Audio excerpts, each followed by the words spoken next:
you're not that old, I guess, but during the World War II, starting in 1942, they forbid all ham radio operators from transmitting. We could receive all we wanted to, but couldn't transmit. Well, there was a fellow down in our town there that lived close to us that did radio repairing and stuff like that. And I used to go down and sit and listen to him. His call was W5WKK, and this was in Wheeler, Texas. And I used to go down and sit in his shop, and we'd sit there and listen to CW from the planes and the ships and the land-based stations till the wee hours of the morning. I was rather young, and I say, how old was I? Let's see. I guess I was 13 so when I started listening, and then when the war was over, I was 17, I guess. Anyway, during that period of time, I learned the CW like crazy. I mean, I could copy probably close to 35, 40 words a minute. And then after the war was over in 1946, well, we were able to get licenses again.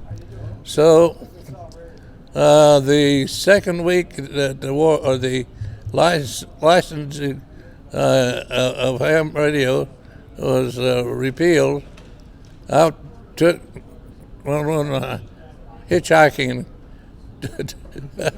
trip from Wheeler, Texas to Dallas, Texas, to meet with the FCC engineer to get my license. Well, I passed the CW test, no sweat. And then I failed the written test.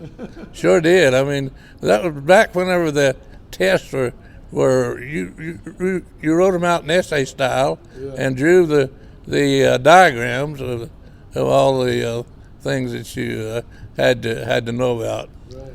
Well, you couldn't take another exam until for 3 months, so I hitchhiked back home and did a lot more studying and a lot more drawing. And I don't know, it's one of those things. So 3 months hence, I hitchhiked to Dallas again. Flunked the same test again. Doggone it. Did you flunk again? I flunked it again. Oh, you like that. So I went home. 3 months later, I got on my little hitchhike tour and hitchhiked back to Dallas, took the exam, and passed it by one question. One question.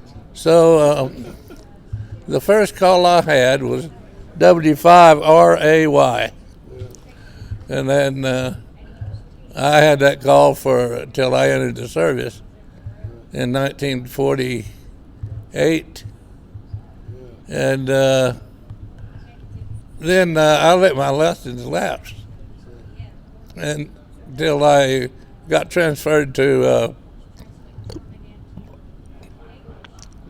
Fort Leavenworth, Kansas. I was at the Command General's Staff College Hospital for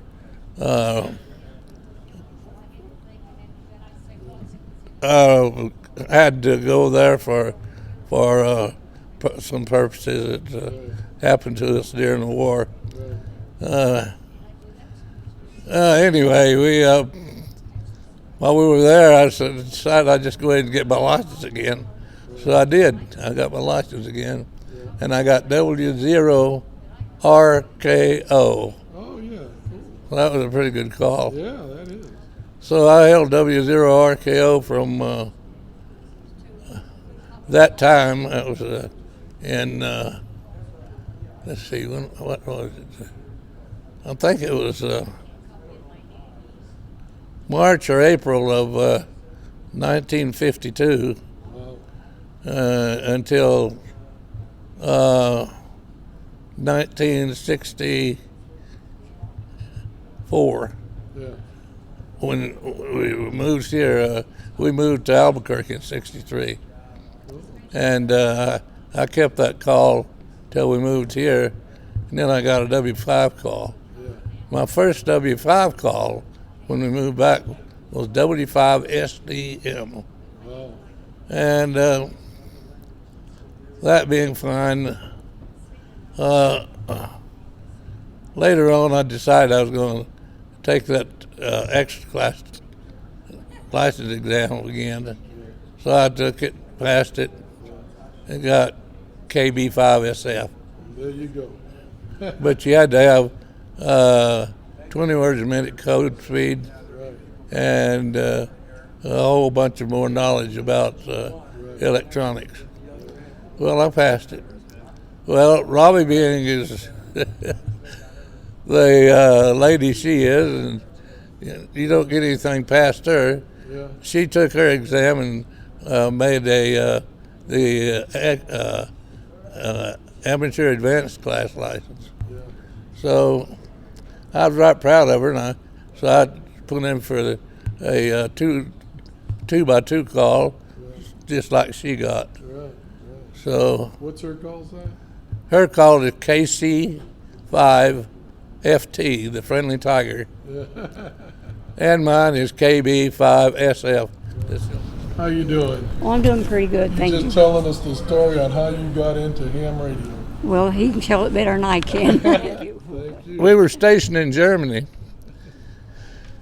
and at the time we were stationed over there, when we first got over there, we didn't have a status of forces agreement with Germany, so that we could use the American call over there, except with Mars Station. Oh, okay. So Robbie, we got to know some people over there. His name was Willie Kussman. He was the just like the FCC engineer for the area where we lived. Well, we'd go visit and go to their club meetings and so forth and so on. So he figured out a way to get Robbie a license. He said she just have to take the examination in German. Oh, in German. Wow. And said that there was no getting around it. She'd have to take it in German. He said they figured out a way to get her around the German citizenship. Well, so anyway, she went and got her German call, and her German call was DL4HI. And so my German call was DL5BQ. Oh, cool. DL5BK. I'm sorry, DL5BK. Daddy's little 5 bit per kilowatts. Anyway, that's how she got her license over there. And when we got back to the States, we were visiting with my cousin who lives in Dallas, Texas. And unbeknownst to me, Robbie got cousin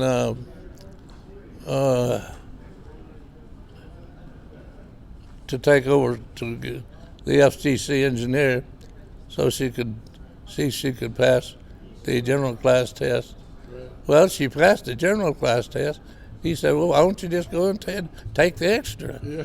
Well, she passed the code in the extra, but she flunked the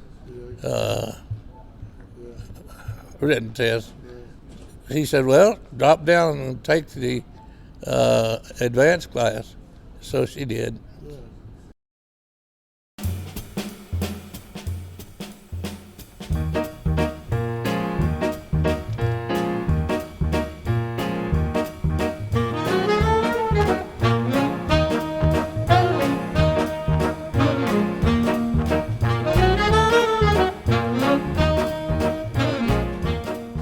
KF5 WFP. All right. And what's your name? Tom Doring. And how did you get into ham radio?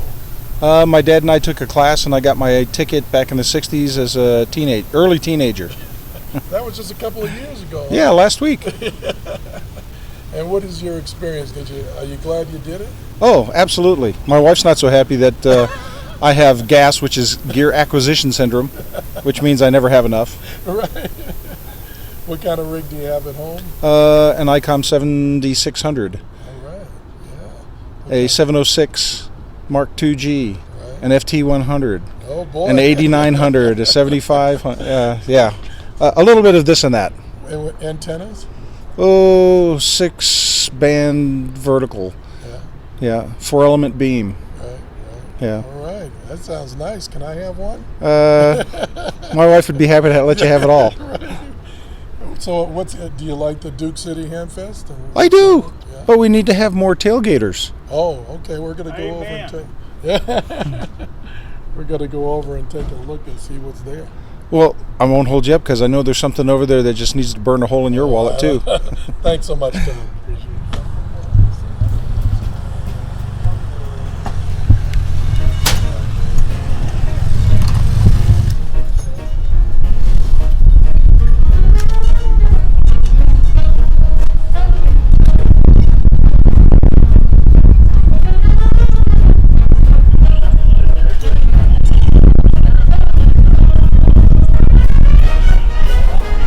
How you doing?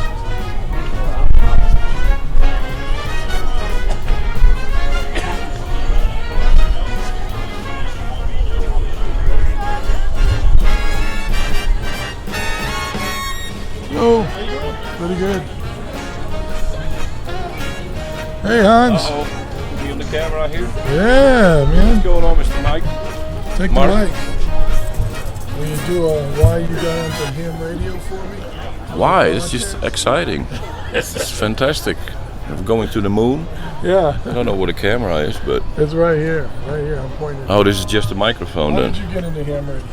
Man, that was in the 70s. Really? Yeah, that's a long time ago, but what did we What's your do? call sign? Well, which one? This is the Dutch one, PA3DPO. And this is my new one here in the US. Oh, okay. And we're now on 6 meters Oh, with a 9 elements beam. 9 elements beam. You know how long that boom is? how about? 50 feet. Oh my goodness. That's the longest I've ever seen. How did you get into That's ham? scary though. How would I get into? Just fascinating. The talking all over the world. Yeah. And I said, well, I need my license. So What year was that? 1978. 7 years. Yeah. How old were you? I was, I was 16, I think. Yeah. Yeah. Yeah. There you go. Good deal. Just a few years ago. Yeah, that's right. All right, man. Thanks a lot. All right. No problem. All right. Enjoy the Duke City. Put me on the worldwide net, Mark. There you go. We'll send you a link. Let me know. Why Ham Radio. Take care. Take care. Good talking to you. Hello.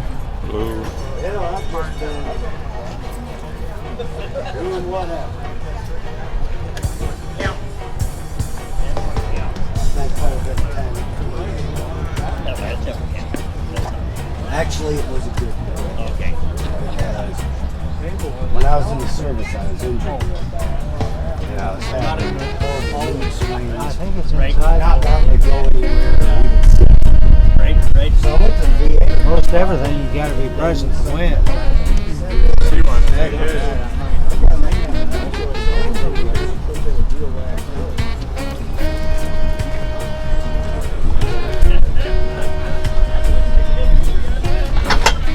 Ed, Hey, what's going will you do a Why Ham Radio for me? Why you got into ham radio? I was forced to. I was forced to. You were forced. Yeah, I was playing with all kinds of weird communication stuff, listening to satellites, copying teletype, copying facsimile, and someone said, you should get your amateur radio license. So I did. What year was it? 1965. There you glad you did it? Absolutely. Yeah. Absolutely. Why should everybody else get it? Because it's fun. It's fun. It's fun. It's fun. Get to meet a lot of people. Yeah, and it's better than using this. Thank you, Mark. All right. Who am I talking to? This is well-known Captain Bob, KD4HCR, and I've been here for a little over an hour, and I'm broke already. I'm trying to borrow money or sell my body, but I'm not doing well. Why did you get into ham radio? Well, it was either this or prostitution. I don't know if I can put that on the air. This paid more. No, I started in 1955. I was living in San Antonio, Texas, and my next door neighbor was an Air Force sergeant, and he was in communications. So he learned me the code, and I was infected, and I've been doing it since 1955. And I've tried everything. I've done ATV and PSK 31 and satellite, and I like old radios. Do you really? Yeah, because it reminds me of how young I really am. You never look back. And when I do, I sign all my books, by the way, the same way. Don't look back unless it makes you smile. What books are you writing? I have a series based on a character called Salty Dog, and I'm into the 7th one now. Just had my latest one published about 5 weeks ago. Where can you get it? On Amazon.com, and you just type in Captain Bob Grant, and you can read a bit of the books, each one, and if you like it, you can actually buy it for a Kindle. I sound like a commercial, don't I? For about $3. And wait, I'm not done. And if you order today, no, just kidding. I'll throw in a set of carving knives. No. But yeah, you can read a few lines or a few paragraphs there, and kind of follow the Salty Dog along. The latest book is called The Chronicles of a Billsmeister, and it's doing really good. It hasn't made the New York bestseller list yet, and nobody wants to make it into a movie, but who knows? Thank you. Enjoy the Hamfest. Appreciate it. Yeah, appreciate it. That's fun. I like doing that. That's what, years ago, I didn't have all this fancy equipment, but I had to carry the big monster camera. Hello. How are you? Good.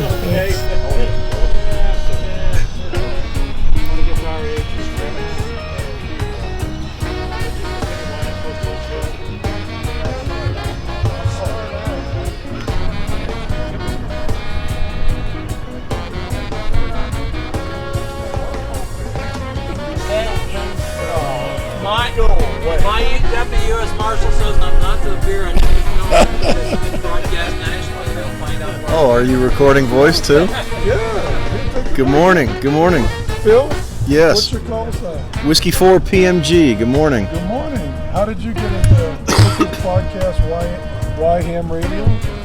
Why did you get into ham radio and how? I got into ham radio because I see it as a necessary tool, no different than a concealed carry permit. And how did you get into it? How did I get into it? I think. Now you're too young to not remember. Yeah, no. I think it was something that I knew I needed to do eventually, and then I got here, and it might have been talking to you, Pete, because I got into Boy Scouts. Pete's with the troop that I'm with, and next thing you know, we're talking about ham radio, and I figured, oh, all right, and I guess I can do that. Well, then I think it must have been you, Pete. that's a nice safe way. Pass the mic. There you go.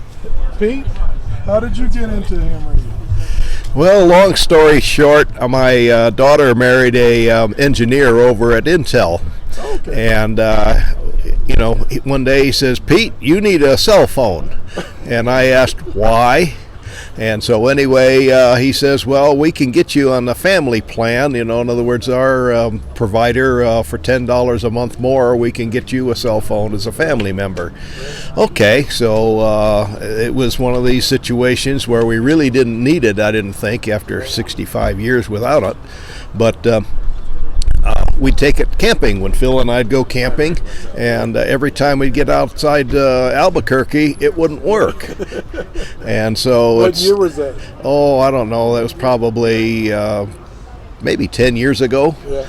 But anyway, what happened was that I had one of the dads in the troop was a ham radio operator, and he says that Frank Warren is offering tech classes.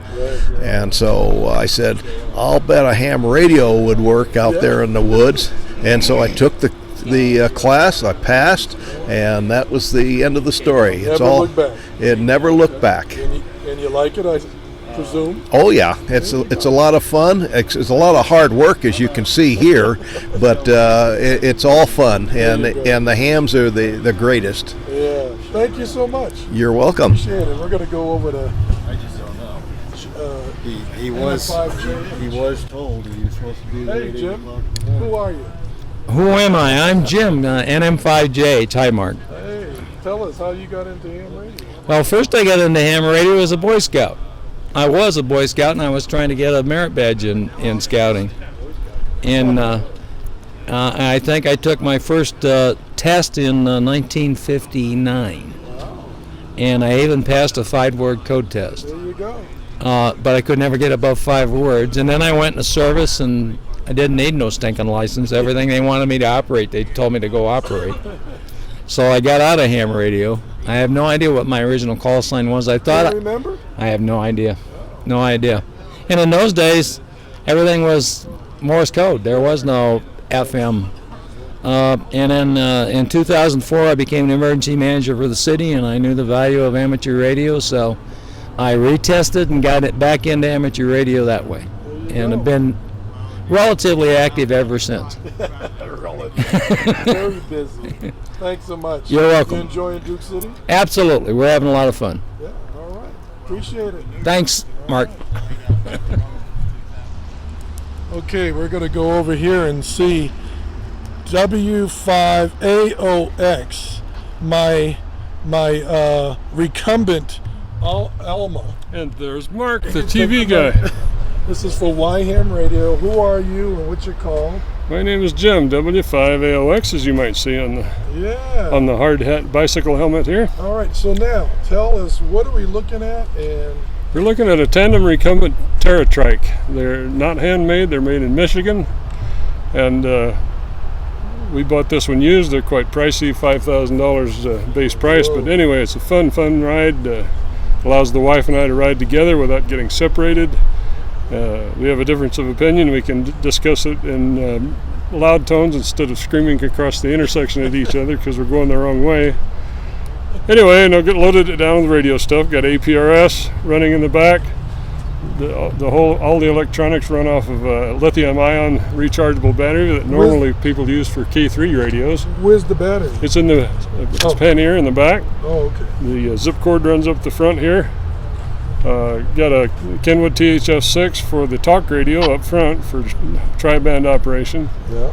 I used twin J-poles, one for the APRS. They're both just 2-meter J-poles, and I just mismatch them on 440 and 220. And for close-in work, it works, and not efficiently, but it works. It allows me to use all 3 bands. Got a GPS up front, a clock. I'm looking for a LCD voltmeter. I noticed they have some LED ones inside, and those are great, but you can't see them in daylight. Yeah, yeah. Now look, how did you get into ham radio? Well, I got into ham radio as a kid.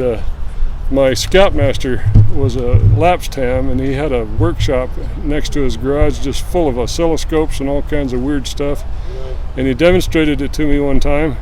And for years I wanted to get into ham radio, and used to listen to hams on an old broke broadcast radio I had. Evidently they were on 160 meters, and I'd listen to them chatting back and forth. In 1962 I was 15 years old and took the novice test and got the 1-year novice license. Never made a contact with it. I had homebrew junk, didn't know anything about what I was doing. I was transmitting because my dad's TV would go every time I keyed the mic, or keyed the Morse code key, and he would holler, "Jim, turn that thing off!" So I knew my radio was transmitting. He wasn't a ham. No. He was the one that told me what ham radio was. Right. He had a cousin that was a ham. Anyway, I've been... my license elapsed with no contacts. Got drafted in the Army when I turned 20, and in Vietnam I met another lapsed novice, and we coached each other and took the general class equivalent, which was called the conditional test back then. The test was administered by a Signal Corps captain in a company not far from where 101st Airborne Unit was at Camp Eagle, Vietnam. And the SEC would not mail the license to me in Vietnam, so it was waiting for me at home when I got out of the Army in March 1970. Wow. Anyway, that's the story of my licenses. Upgraded to extra about 20 some odd years ago, and getting older and fatter and weirder ever since. And you like it? Oh, ham radio is a good technical thing, and love to see the kids and the new people come on board and try to help them talk and so forth.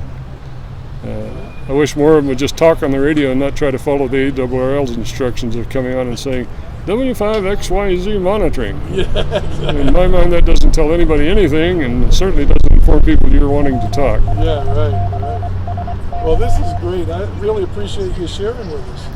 Well, thank you for doing all the video stuff and all the cool. It's great. Everybody's got a story. Thanks so much. 7-3. Yeah. But if you have questions, I can call. I just smile and nod. You just smile and nod. Yeah. Well, if they get you by, that's all it takes.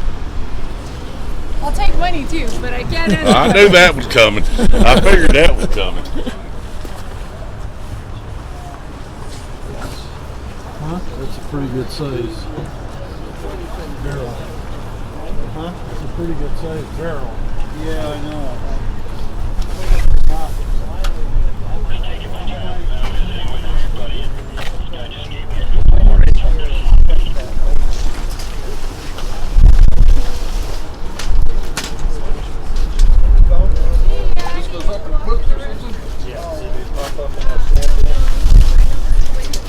Like that, sure. Hang on a second, I'm about to step in.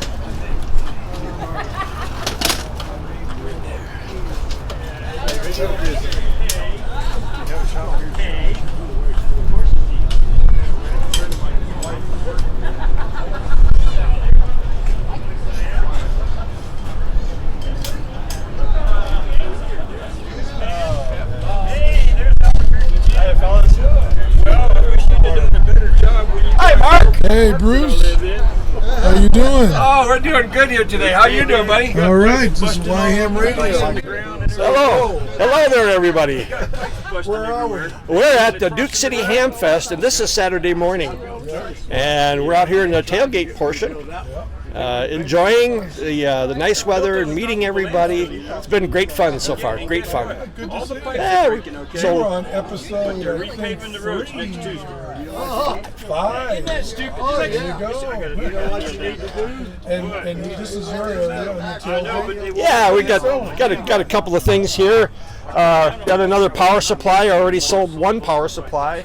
Got some more books and stuff that came from a silent key sale, and a radio, and some extra parts and things that have been, floating around, and finally starting to empty out my garage a little bit. The wife will be happy. Oh, she will be. As a matter of fact, she told me, don't bring the books back home. And I really didn't want to take that 50-amp power supply back home. It's too heavy, way too heavy. But yeah, we put the awning, the canopy up, and got some chairs for people to gather over here. See, this is the whole thing. This is the point. This is why we do this, so that we can gather together and visit with everybody. Oh yeah, and say hello to everybody. It's great fun. Yeah, she's doing much better. Thank you. I will. Well, we're gonna go over and say hello to these guys. Yeah, get some of these old guys in here. These young kids. Yeah. All right, thanks, Mark. Thanks so much. Good to see you. Alrighty. Morning. There you go. I'm from Albuquerque Amateur Radio Club. There we got our Hamfest coming up on Yeah. September 5th. When is that? September 5th. Oh, here. Take a plug. This Yeah. is Yhamradio podcast. Hey, I'm Rick, KB7SQ from Alamogordo, Alamogordo Amateur Radio Club. 5 September, Labor Day weekend, our 31st annual Hamfest. We're a small group, but we're a good social get-together. We have some great prizes lined up. Yeah, I went down there last year. And our donators, some like DX Engineering, Tigertronics, and There's several of them there. HRO donated some stuff to us to give away. So we have a really good lineup. 5 September. It's free to the public, but we do have door prize drawing tickets. If you get them before the 22nd, they're $6 a ticket, $7 a table. What's your call sign? I'm Kilo Bravo 7, Sierra Quebec Foxtrot, and Richard Norton. Okay. They go by Rick. Okay, and then and they have a website. Yeah, it's on here. Just Google K5LRW as a club call sign, and they'll bring it up, and you can click on the link for a flyer, which will get you the address and information you need to get you hooked up for tickets. I took my wife down, and they had the We got the Cottonwood Fest down there. Is it gonna go the same? Yeah, Cottonwood Fest. There's a ton of stuff to do in town. Cloudcroft, high rolls. We're going to have some craft vendors as well at our Ham Fest, so we'll have stuff for the ladies to do there, and it's all good there. So we appreciate everybody coming out, and we're looking for buyers, sellers, vendors, look-a-loos, anybody will come on in. We'll have this out on YouTube by the end of August, so we'll be in time. Okay. Like I say, my email is real easy, rick@nmex.com. All right. Okay, thank you very much. Appreciate it. 73s. Yeah, you're going to start trouble. Take the mic. Are we on the air? Yeah, he wants you to say something. He wants me to say, this is KC5 Victor, Lima Victor. Yeah. Oh, I got in the ham radio. I was jealous in a caravan of RVs, and one of my friends was on a lead of the caravan, and I was in the middle, and another friend of mine was in the rear, bringing up the rear, and he had a HF radio, or 2 meter, and all I had was a little CB, so I said, this is not going to work, but I did relay. Anyway, that's where I really, oh God, I don't know. What life you mean? Yeah, that's about it. Yeah, I have enjoyed it ever since. Okay, Goose. There you are. You're on the air. Good morning. Good morning. How did you get into ham radio? It was all by accident. I had a cousin that was in ham radio, and he talked me into getting into it, and actually gave me a radio to get me started, and I've enjoyed it ever since. What year was that? 1975. And I really enjoy emergency communications and helping people out. There you go. That's what it's all about. Yes, it is. Hey, man, I really appreciate it. Thank you so much. You're welcome. 7-3. Let's get Albuquerque chip. Okay. Hey, Mark, how in the world are you doing? I just talked to you a while ago. That's right. This is my podcast, I Am Radio. Oh, So you mean I'm on TV? You're going to be on YouTube and all that. Hey, So I better stick up my eyebrows. You want some makeup? I guess I need a little bit. So how did you get into ham radio? How did I get into it? I had a two motorcycle. First time I got into radio was a CB. Was a CB radio. And that was about 1960, and there was only about 5 or 6 in Albuquerque. And I was in the service station business. So a guy in the Army out here, Air Force, he said, "Jim, ship me overseas." I said, I need to sell my whole base station. So I bought the whole thing, put it on a shelf at my gas station, started selling radios. Been doing it ever since. There you go. And then I had a motorcycle shop, and when the 40-channel CBs come out, I'd go after motorcycle parts to California, and I had a CB and ham radio people that furnished me with radios in Phoenix and in California. So I let my daughter off, my wife off at my daughter's in Phoenix. I'd go load up with motorcycle parts and radios, and then I'd come back to Albuquerque and sell it. What year was that? Huh? What year was that? That was about 1970 at the motorcycle shop. And then in 75, I had a heart attack, so I got away from there. I sold Yaesus and any kind of CBs I could get. But ham radios, I sold FT101s and 101 doubles, triple E's. And that's the only ham radios I could buy. So I'd sell them. And then I got into ham radio. And I don't know. I love you. I don't know what year I got my license. About 30 years ago, I think. And I've had then I bought and sold old ham radios and stuff, till just last year, and I quit because I had to ask people to carry it upstairs and stuff in Hamfest, and I didn't want to do that anymore. So that's the way I did that. And I love ham radio. My two hobbies are RVs and ham radios. Thanks, Jim. 7-3. Oh, thanks for you. Thanks for all you do for our hobby. Oh, it's fun. What's the names? Lily is the little girl and Tinkerbell is the old lady. Lily and Tinkerbell. Yeah. Keep an eye open. Oh, okay, sure. They seem right at home. So let me tell you about the Good traveling buddies. We used to have a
Okay, who are we talking to and what's your call sign? My name is Chris Speck. My call sign is KG5FKB. That's much better. There you go. And who's the other guy here? This is Archer Speck. He's my son, Great. 16 months old. All right. So what did we just see? The balloons launched. What is all that about? Well, we did a dual balloon launch, and both balloons launched here from Albuquerque, New Mexico at the Duke City Hamfest. One balloon was headed up by the West Mesa leadership team, and the other one by Valley High School leadership team. Great. And we had a STEM camp that happened this last week, where students were developing and testing payloads and developing and testing tracking systems. Right. So those balloons just went up. For those that don't know, what's on there? So we have several different payloads that went on those balloons. We have the payloads that my students developed were 3 different scintillators, 2 commercially available and 1 novel product that was synthesized by Dr. Bernadette Hernandez at the Sandia National Labs Advanced Materials Lab. Those were contained in a 3D printed structure. Oh, wow. Cool. It was really cool, and we're going to do a second run of tests on those scintillators here in November at the Valley High School STEM Day on November 20th in Albuquerque, New Mexico. Okay. We have several we have 1 VHF beacon on 1 balloon, 3 APRS beacons on that balloon. And tell us, what is APRS for those that don't know? APRS is acronym is Automatic Packet Reporting System. Right. And it was developed many, many years ago. Right. And it's a means by which ham radio operators can attach data packets to a amateur radio signal. And in the case of the United States, it's 144.390. Right. And that's the frequency for the entire United States. And whatever information that we need GPS-wise, we get it from there. So all of our APRS beacons run off that frequency. Great. How many kids do you have involved at these? I involve all of my students. I have 3 students here today from Garfield STEM School here in Albuquerque, New Mexico. And tell us a little bit of what is STEM? Garfield STEM School is starting this August, and we're, along with another school, are going to be Project Lead the Way schools. So we have a lot of different STEM activities in the classroom. Myself, I do high altitude ballooning. I'm going to be doing the Sea Perch program, which is partially funded for the Office of Naval Research. And I also have makerspace in my classroom. Great. Hey, I know you got your little one there. I want to let you go, but I thank you so much for taking the time and talking to YHAMRadio. Well, appreciate having me. Thank you so much. 7-3. My name is Mariquita Chavez. Oh, nice to meet you. And what school do you go to? I go to Garfield Middle School. Oh, Garfield Middle School. Great. All right. And tell us, what did we see? You're involved in this program in STEM? Yes. Okay, tell us about it. I was recruited to come to this STEM camp with my science teacher, Chris Speck, and our project was to build, it was on the West Mesa balloon, and it was to build a device that will be able to fit the 3 vials that they had the compounds, which I do not remember what they were. Sure, that's okay. We had to send them up, and if they get direct sunlight, we had to figure out how they get direct sunlight. And if they do get direct sunlight, they will glow a certain color. But if they are not pure, if they are impure, they will change a different color, and they will be messed up. And once we get them back, and we have a GoPro, watching them, so when they will glow, so we'll have the footage of it. Right. And so there's a GoPro up on the balloons? Yes. Oh, that's really cool. We have a few GoPros up on there, but that's the one specifically pointing to our compounds. Compounds, right. And once the compounds get direct sunlight and they're charged, they will glow a certain color. And we have used the 3D printer to print a triangular shape. We print two That's triangles. Cool. And we had the vials fitted into the triangles, and we used this line, and we nutted them onto the triangles, and so we stabilized them onto the delta frame, and so they were sent up. Great. Do you like what you're doing? Yes. Is it fun? Right, yeah. And one day you'll probably make a lot of money too. And I was also recruited by Sergeant Newman. That was just talking. I got recruited to do the train on their balloon. I did all the measurements, the knots, I put everything on, and I helped the fill. Yeah, great. Well, thank you so much for talking to us. Have a great year, okay? All right. Okay, who are you and what's your call? All right, I'm Sergeant Charles Newman with Valley High School. Okay. And my call sign is KG5BFM. Okay, let's move over a little bit more. This thing's getting louder, isn't it? Yeah. And I'm a junior ROTC instructor. Okay. And a few years ago, West Mesa started the ballooning program where they sent up a balloon. And we at Valley thought it was such a cool program. We partnered with them. Great. And for the last couple of years, this is just be into our second year now. We're up to 18 balloon launches at this time. Wow. And we're setting up student experiments. Okay. And the students building electronics. This is probably our most advanced flight to date. Okay.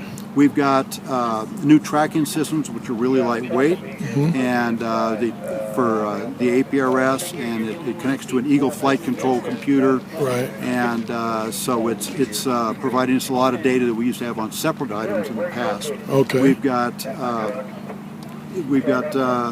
some students who've built mini-sats. And we've got 2 of them going up right now. Okay, talk to us. What is that? The mini-sat is a term for a box that collects a variety of data. Okay. And so, we're collecting ozone, radiation, carbon dioxide. I don't think we made the carbon monoxide sensor at this time, but that'll happen soon. Right. Plus, the mini-sats also will track altitude and direction and lat and long, have a GPS unit in it. Right. And so we get back, we're able to download all the data and graph it and line it up on a timeline. And that's a student project to go through. And in the past, when we've done this, we've found some really interesting things, which we've had questions we had to go out and get resolved. Sure. We found crosswinds well above the jet stream. Oh, wow. And Okay. various crosswinds, not just Right. one or two. Sure. And then and so we're asking people who know a little bit about that. Right, That we didn't right. think there was enough atmosphere for that to happen. Right. There was. And then we also had some real terrible tumbling. Okay. And we didn't know what was going on there. And somebody mentioned that the way the pressure systems engage with the jet streams can Right. cause this type of an effect. Right. And it gave us a clearer picture of something that's invisible out here. Now, speaking of the jet stream, now we just saw the launch go up. Now, where are these balloons heading, and how high do they go?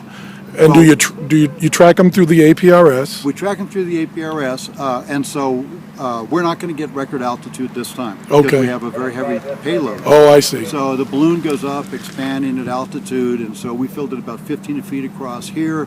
They'll expand to 40 foot at altitude, and then that'll be the limit of the expansion. The balloon will burst, and it'll come down under parachute power. Great. And so in the past, we've reached 114,000 feet. Super. Oh, on cool. a Wow. flight, and up over Right. 100,000 foot on another couple. Right. So we've got some altitude. This time we're expecting to reach between 80 and 90,000 feet. Wow, yeah. And that way it comes down a little sooner and stays out of some treacherous landscape. Yeah, We're right. trying to avoid. Okay. And the jet streams are taking us up north this time. Oh, okay. We should be up running close to 550 on the east side up in Okay. the Pueblo area. Oh, wow, Before okay. the Jemez. Oh. And we're kind of worried that, Yeah. that if it goes too far north, we'll be in the Jemez. Right, right. And too far another direction, we'll get some rough country. Right. And so we're going to go in and right away now and check our prediction. Right, Our right. descent rate. Yeah. And then we're going to try to help the ground teams vector in on the landing. Wow. So they do have to go up and retrieve. They do. We got a crew on the road right now. And Do they're the kids do this too? The kids do it. The kids Oh my do God, everything. The kids built the packages. The kids launched the balloon. Now this is through APS, Albuquerque Public It Schools, is. Valley High School. Yes. How many kids do you have involved in the program? We have about 11 kids that are heavily involved in the STEM program at Valley. Great, great. West Mesa has between 10 and 15 who Sure. are heavily involved, and there's a lady by the name of Alma Ripley, who's the vice principal at Carlos Reyes School. I've heard of her, yeah. And she's got a thing called the STEM Trajectory Initiative, and it's growing. Wow. And it's helped us bring in the middle schools and elementary schools. We've got lots of activities involving STEM. Right. We've got Chris Speck out of Garfield. Right. He's got a group of his kids here, and his kids were key Right. players in what we were doing today. Right, And yeah. they were hands-on as part of the launch and launch Super. crew and development of some of the science that went up. Great stuff, man. This is great. This is the stuff that needs to be on the regular news and in the media there. Yeah, we're hoping we're supposed to get a little coverage today, but Super. they'll catch up with us sooner or later. All right, I am Bryce Victory, the band director at Spearman, Texas. The call sign is KE5GRQ. And I first got interested in ham radio when I was in Marlow, Oklahoma, when I was with the fire department there as emergency management, doing radar for them and storm spotting. Listening to the ham radio people talk to the National Weather Service directly, I asked our fire chief why we couldn't do that, and they said we can't, but the ham radio operators can. So that's what got my interest in the ham radio. Then I left Marlow, was gone a couple of years, and then moved to near Oklahoma City to a town called Blanchard. Was able to get in touch with people to get a ham radio class. Got my ham radio license. Then moved back to a place called Pond Creek, Oklahoma. And from there was teaching band and got several kids interested, including my assistant here, Herbie. There he is, KE50CW. And then have gone from there. So that's how I got started into amateur radio. Of course, before that, I grew up in semis. My grandpa and my dad had trucks. Grandpa had a trucking company, and they had CBs and stuff. So I've always been in radio. But that was how I got interested into ham radio, was the storm spotters and how the hams could talk to the lead forecaster at the National Weather Service in Norman, Rick Smith. So there you go, Mark. Appreciate it. And this is Herbert? This is Herbert. There, Herbert. How you doing, Herbert? I'm doing good. You got into ham through your mentor? Well, through my mentor, but I'd always wanted to learn Morse code. Okay. And so I used that opportunity to further my education in Morse code. And so I'll usually talk on 40 meters and stuff using straight key. I use just a plain old straight key. I've got a 520, TS 520 that the club actually had. We had a radio club whenever I was in high school. And you love it? Oh, I love it. It's been a lot of fun. What instrument do you play? I play trombone. Trombone, all right. I also play piano some. Cool. You know what? And so. We've got some others here too. Yeah. Where's Bryce's? There's my Rhonda. What's your call sign, Rhonda? KE58ZO. All right, there you go. Welcome to Albuquerque. Appreciate it. Who else? Hey, RWS. Yeah, we got Jim. We got the whole. Yeah. Pass the mic over to Jim. How did you get into radio? We were just talking about that. There's a table there with classic radios with Zenith radios on it, and I was telling Pam, this is what I remember my dad had one, and that's what got me involved in amateur radio years and years and years ago. I finally got into it in '92, got licensed. Oh, there you go. It's been downhill ever since. And my wife, KC7IDG, Pam. Nice to meet you. Welcome Nice to meet aboard. you. Did you get in through your husband? Or? He said it was in the marriage contract in the fine line. Yeah, I've been trying that with my wife. She said she whited it out. We'll see. I didn't give her a chance to white it out. I didn't tell her it was there until it was too late. She'd already signed. But there were a fair number of people at the wedding who told her not to sign. Thank you all so much for being on Yhamradio. You're welcome. Thanks, Mark. There's Appreciate Dawn. you. Hey, there's Dawn. Dawn was on Yhamradio, episode 6, was it, Dawn? I can't remember. Yeah, episode 6, and almost a little over an hour. I just talked about a bunch of ancient history. No, it was great. In my career on ham radio, which goes back 65 years coming up. That's great. But Thank it you. was fun. Thank you. You enjoying the Duke City? Oh yeah, by golly. Great Hamfest, beautiful facility. Oh, Can't yeah. hardly beat that.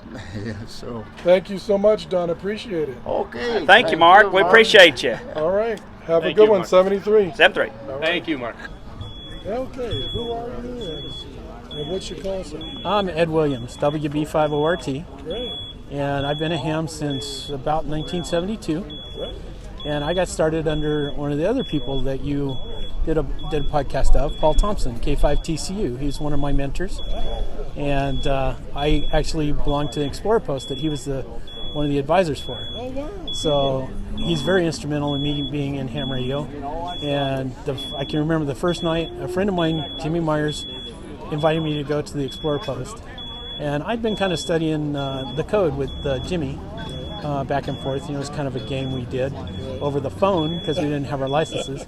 So first night that I go, they give Jimmy the code test, and then they give me the code test, and I passed the code test, 5 word per minute code test. So now it was okay. Go study the theory, and the next meeting we have, we'll give you the other test. And I'm like, yeah, they sent away for it. I guess it took about 4 weeks to get the test back then because it came from the FCC. Right. But that was how I got started. That's great. Yeah. That's great. Great information about Paul. What a guy. Oh yeah, absolutely. Neat guy. Thank you so much for sharing. You bet. Thanks, Mark. 7-3. Bye. Okay. Who are you and what's your call sign? I am Richard St. John. My call sign is K5RSJ. Great. And why did you get into ham radio? Got into ham radio because it gives you a feeling of independence. You can be a Renaissance person and talk all the way across the country and the world using your own equipment and the ionosphere. Yeah. And how did you get into it? How did you first get licensed? How did I first get licensed? I'd always kept in the back of my mind for a long time that I would be a ham. My uncle died in 1980. He was a ham, and I bought his equipment And so I said, this is what I'll start with. And within a short 20 years, I got my license and I was on the air. Wow. Hey. Well, we sure do appreciate you sharing it with us. You're welcome. Thank you. 73.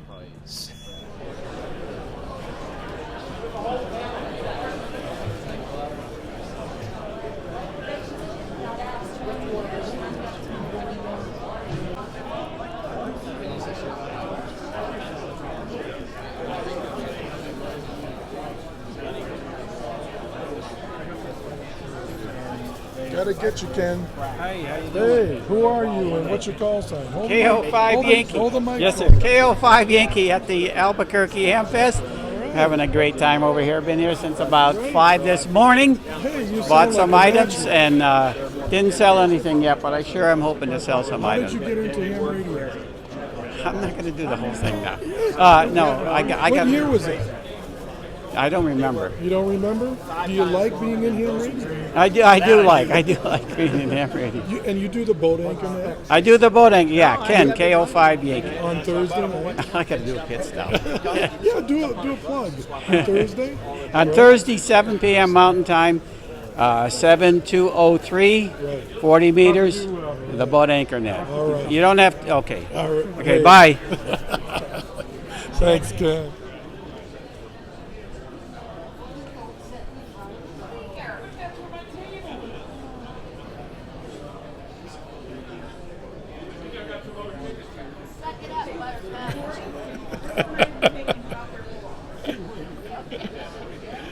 How you doing, Pat? Take the mic. This is YHAMRadio. Turn around this way. Like this? Yep. Oh, YHAMRadio. What's your call sign? Did I put the wrong ones? KE5 FVS Pat Wood. Okay. All right. And how did you get into ham radio? It's a long story. I got introduced to it in high school because Don and I were dating, and he was president of the amateur radio club at school, at Highland High School. Oh, I know. And at lunchtime, they always went to the radio room to hang out. So in order to be with him, I had to join the club, and I became secretary of the club. And we used to go on transmitter hunts together. That's Don. So then we broke up, went our separate ways, and then we got married 30 years later. And he was still ham radio, and I never had been. So he finally convinced me to get my license in 2005. There you go. And we're glad you did. Thank you. And then plug your book. What's going on here? Oh, I'm selling prize tickets, and I'm selling my books, The Easter Egg Murder and Murder on Sagebrush Lane. Great. This is the newest one? Yeah. You read the first one? This is the first one, and that's the second one. Yeah. This is first, that's second. Right. I just finished the first one. Oh, good. Loved it. Good. Good. Thanks so much. Thank you for interviewing me. 73. What's your call sign? My name is Shell, KF0UR, and got my license first QSO January 30th, 1965. So this past January 30th, I was on the air to commemorate my 50 years in ham radio, but been doing lots of things. So what are we looking at here with QRP Works? We have QRP Works sells accessories. We design and build accessories for the QRP or anybody portable. Some people use our products at home, but they're really shine when you go portable. I like to think of them as Swiss Army knives for portable operations because they do things like send CW, generate messages, control the rigs, special features for the Elecraft rigs, the KX3 and the K3, and we have Keylogo that will work with the Elecraft rigs, but also the Yaesu FT817, 857, and 897. Okay. The newest product, the first product I should mention is Ham Central Terminal, which was made for the KX3 and K3. And that's what this one here. It was made after using the KX3 out in the field and finding I could use a few more features and ease of use, especially with PSK and RTTY. Trying to read the decoded text on the KX3 was great, but it was fatiguing after a long time, to tell you the truth. So as a homebrew project, I built something similar to Ham Central Terminal, which eventually became a product. And then we follow that with Keylogo, and our newest product, which I think you're looking at now, is Sidecar. It's this one right here. This one right there. It's very lightweight. It's 5 ounces. Mounts to the side of the KX3. It uses a USB keyboard, which allows us to use a wireless keyboard as well, including this guy, which we bundle with the package. This is 2.7 ounces, rechargeable, great tactile feedback, fantastic for portable operations because you just throw this in your pocket, and it's very lightweight, and also fewer wires, so a little easier setup when you're out in the field. Right, great. So it makes operating out in the field or even in the shack very easy. A lot of folks like the Keylogo and Ham Central Terminal because they don't like to use a PC. And so it's just a smaller setup. It may not have the room for whatever reason. So we've got a lot of great followers out there. We've been shipping around the world for a couple of years now. Speaking of followers, where can they find you? They can find us on the web at www.qrpworks.com. And all the manuals for our products are out there, so if people aren't sure what it does, they can download each manual and see the whole thing. Okay. Yeah. Thank you so much. You're very welcome. 73s. 73s.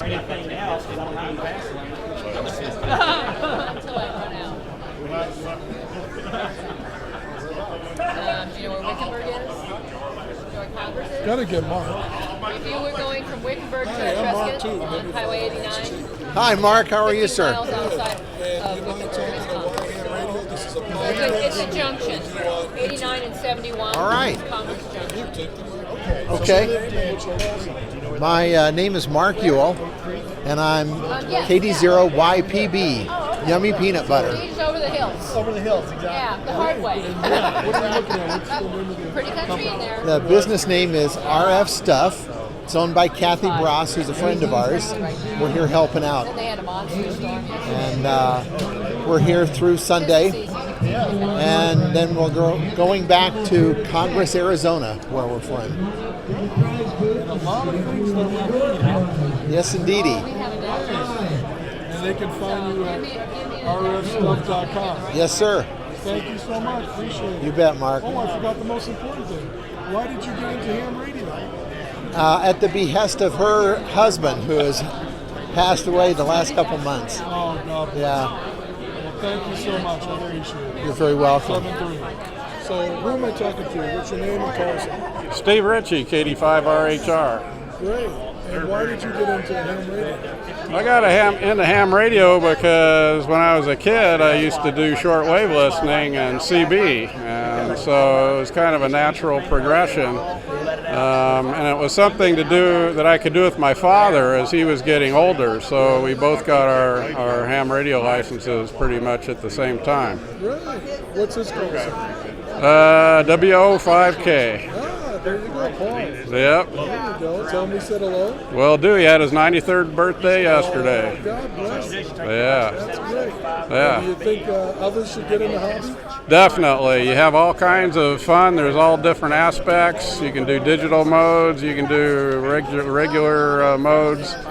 I actually made a contact 2 weeks ago to Reunion Island, which is about the farthest land that you can contact from New Mexico. So it's like I can't talk to anybody further until we got a ham on the moon, I guess. Are you enjoying the conference? Yeah, excellent time here. Great. Thanks so much. Appreciate it. Thanks a lot. 73. So, what's your name and what's your call sign? I'm Bruce, KT4ET. I started building my first radio in 1956. Oh, before I was born. No.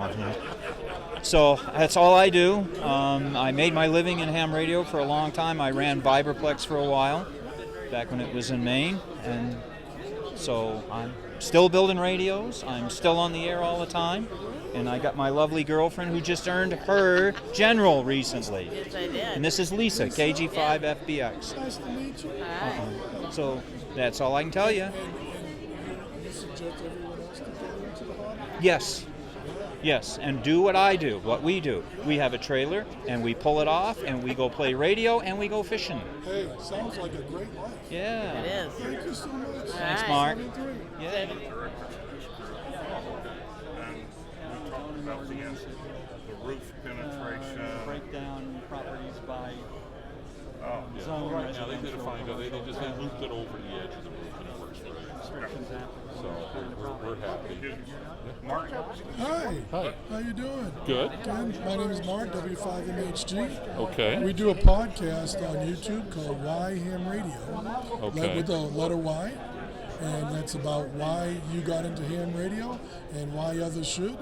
And would you mind telling us in a little bit and talking about your product here? Yeah, well, here, here's the mic. Okay. Who are you and what's your call sign? My name is Graham Haddock. My call sign is KE9H, which is an extra call. And I got interested in radio when I was in high school, 1963, when I got my first license.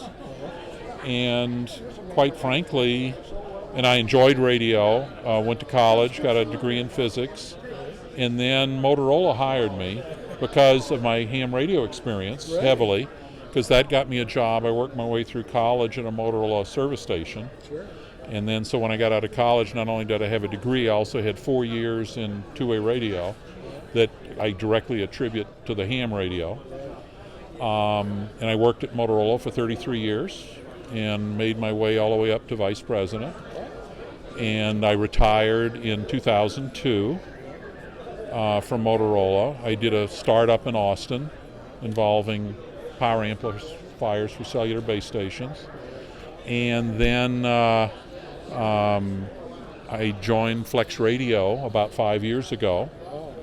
I designed the Flex 1500, what I was brought in to do, and we've been involved here. But the Flex Radio and the modern video screens have made ham radio fresh. It is the first fundamentally new thing to really hit ham radio and revolutionize it. So it is this, the reason I enjoy working for Flex is that it's, we're involved with the leading edge. And it like I said, it's made radio interesting and new for me again, even though I've been in it for 40 years. But I personally attribute my entire career to starting out in ham radio. So it paid the bills for 40 years. So that right there tells others that they should get involved. Yes, if you're interested in radio, you want to get in, because cellular is taking over the world, Wi-Fi and Bluetooth are all taking over the world. They're all wireless. Ham radio is a good way to get started. Excellent. Thank you so much. I appreciate it. Thank you. 7:30. Okay. So, what's your name and what's your call sign? I'm John Scott, KF5ROL. All right. Play trumpet? I do play trumpet. I enjoy playing trumpet. There you go. But we're here for ham radio, and how did you get into ham radio? I got interested in ham radio when I was in junior high school and got pushed to the side. John, you don't have a good voice for radio. Okay. And it was in the back of my mind, and then I retired 3 years ago and read somewhere that you don't have to know Morse code. And I said, sign me up. So I came to the Duke City Hamfest in 2012, I think it was, took the test, managed to pass it, and here I am. There you go, and never look back? Never look back.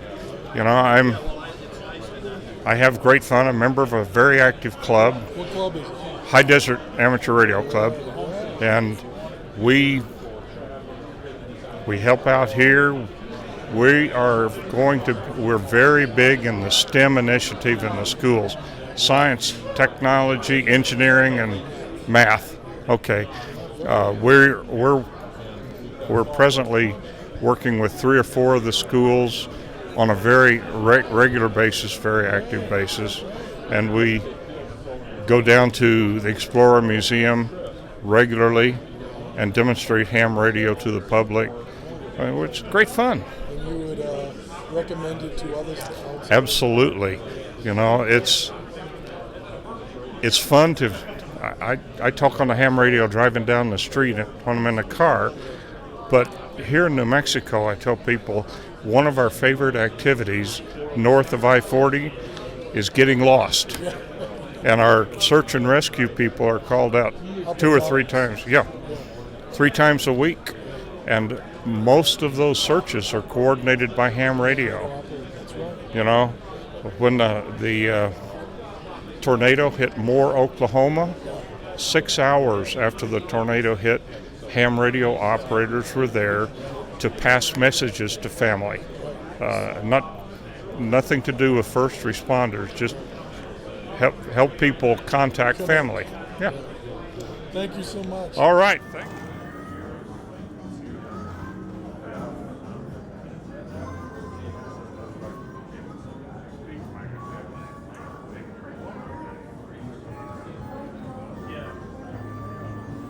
Hello. Is this all yours? Is this all yours? How long does it take you to break things down? How long does it take you to break things down and pack things up? About an hour and a half. You got it down to a science now. Yeah. But they like to see what's out there, you know. 5R, he does all the 5R. So they're doing 5R, 5R8, 5R6, 5RX. But some radios are so specific that yes, that radio does everything.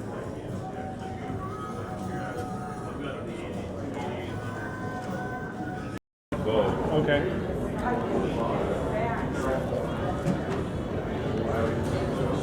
Hey, Morning. how's it going? Good. It's a price point above. How much? Well, TYT, you would know the company that they used to make radios for. Who's that? It's a little outfit called Kenwood. Well, Kenwood don't make their own radios no more? Oh, they haven't made their own radios for years, but what they do is they want you to believe it's still a Japanese company. Yeah. So they'll subscribe, with a contract to some outfit in China to build it, and they bring the parts assembled into Japan, do the final assembly, and call it a made in Japan radio. Where's this one built? These are all China. China. Yeah. But that's what gives you the incredibly low price points. Yeah, I mean, 83 bucks is fine. Well, here's 59. Here's 69. So, okay, that is for the safety of patrol. I had to get these. I've been bullshitting here for so long. Because, sweetheart, when you're out stuck in the middle of somewhere in New Mexico and you have no cell service, and the sun's going down and you got, some problem with the car, I don't want you to be stuck out there. So I've used this. It worked. I had trouble flying. Unless you're feeling close to your house.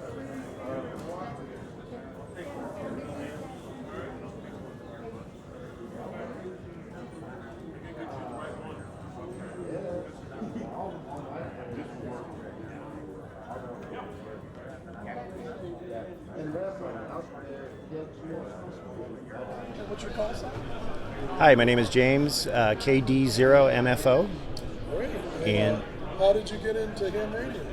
I got into ham radio originally because of the emergency communication side of it. Right. I'm originally from Southern California. We had a number of large natural disasters. You're going through it now.